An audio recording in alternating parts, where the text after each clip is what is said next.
Bonjour, je m'appelle Nadège Méron-Aubron, j'ai 48 ans et j'ai créé la société Guyacall, qui est un centre d'appel et un centre d'affaires. Alors, mon expérience dans le monde du travail, j'ai commencé en tant qu'assistante commerciale à Paris pendant 7 ans. Je suis arrivée à mes 30 ans en Guyane et j'ai travaillé d'abord en grande distribution. J'ai été directrice d'un Leader Price à Voltaire. Et ensuite, j'ai travaillé comme commerciale chez Solam, Délices de Guyane, puis chez Credo. Et j'ai quitté Credo pour recréer Guyacall en 2015. Ce qui m'a poussée à entreprendre, c'est de pouvoir être la seule maître à bord et de pouvoir prendre moi-même mes propres décisions pour faire avancer l'entreprise. Guyacall, donc c'est d'abord un centre d'appel créé en 2015. On fait du secrétariat téléphonique externalisé. On est spécialisé dans le médical, mais pas que. On propose également des services de secrétariat téléphonique pour les entreprises, pour les artisans, les associations. On réalise également des missions de prospection téléphonique, des missions de relance téléphonique, des enquêtes, des sondages. On a également l'agrément pour proposer de la domiciliation aux entreprises ou aux particuliers. Et récemment, en 2022, j'ai ouvert un centre d'affaires. C'est 13 bureaux à louer de tailles différentes. Ils sont totalement équipés, le bureau, le mobilier. Vous n'avez pas besoin de prendre un abonnement chez EDF, chez Orange, vous avez la fibre au débit.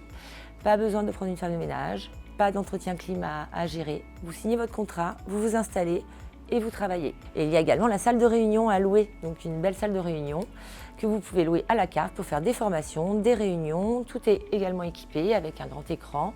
Vous pouvez projeter sur l'écran ou sur un vidéoprojecteur. Vous avez un tableau et c'est une salle très belle, très agréable.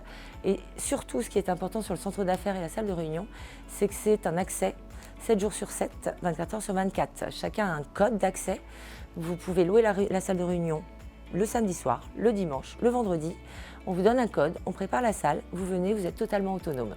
L'idée de Guyacall m'est venue parce que j'ai un jour voulu prendre rendez-vous avec une dermatologue à Cayenne et que je suis tombée sur un secrétariat à Paris qui n'arrivait pas à m'expliquer où cette dermatologue était située.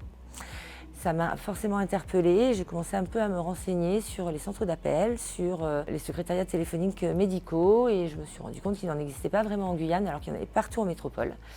Donc j'ai étudié le dossier, j'ai fait mon business plan, j'ai rencontré les médecins et j'ai lancé 6 mois après le centre d'appel Guyacall. Alors, comment est née l'idée du centre d'affaires? Tout simplement en 2015, quand j'ai créé le centre d'appel, les perspectives d'évolution dans mon business plan, c'était effectivement d'avoir la possibilité de proposer de la domiciliation et un centre d'affaires avec des bureaux à louer. Comment j'ai entendu parler de Réseau Entreprendre? Quand je travaillais chez Credo, tout simplement. Alban Marie était en train de travailler sur son dossier pour devenir lauréat. Il l'a d'ailleurs été, donc voilà, c'est comme ça que j'ai appris les possibilités de faire partie du réseau. Pourquoi j'ai contacté Réseau Entreprendre? En fait, je n'ai pas contacté Réseau Entreprendre, c'est Marc Oachuk qui m'a contacté un jour pour pouvoir me présenter un petit peu les différentes possibilités. Effectivement, j'ai été en train de projeter la création du centre d'affaires, donc tout naturellement, on a travaillé ensemble et j'ai fait mon dossier pour pouvoir être lauréate. Alors, ce que je retiens de mon expérience avec Réseau Entreprendre, c'est un vrai accompagnement depuis le début avec Marc qui répond toujours présent et qui est capable de se déplacer d'une minute à l'autre si j'en ressens le besoin d'être écoutée ou d'avoir un conseil. Et par la suite, depuis que je suis lauréate, de mon accompagnant qui est une très bonne oreille et de très bons conseils. Ce qui m'a surtout marqué, c'est qu'en fait j'avais un petit peu peur d'être un peu trop influencée par les décisions de mon accompagnant. Alors qu'en fait, pas du tout, c'est vraiment juste une personne qui vient, qui m'écoute, qui me donne des conseils, mais après, c'est toujours moi qui prends, quoi qu'il arrive, les décisions.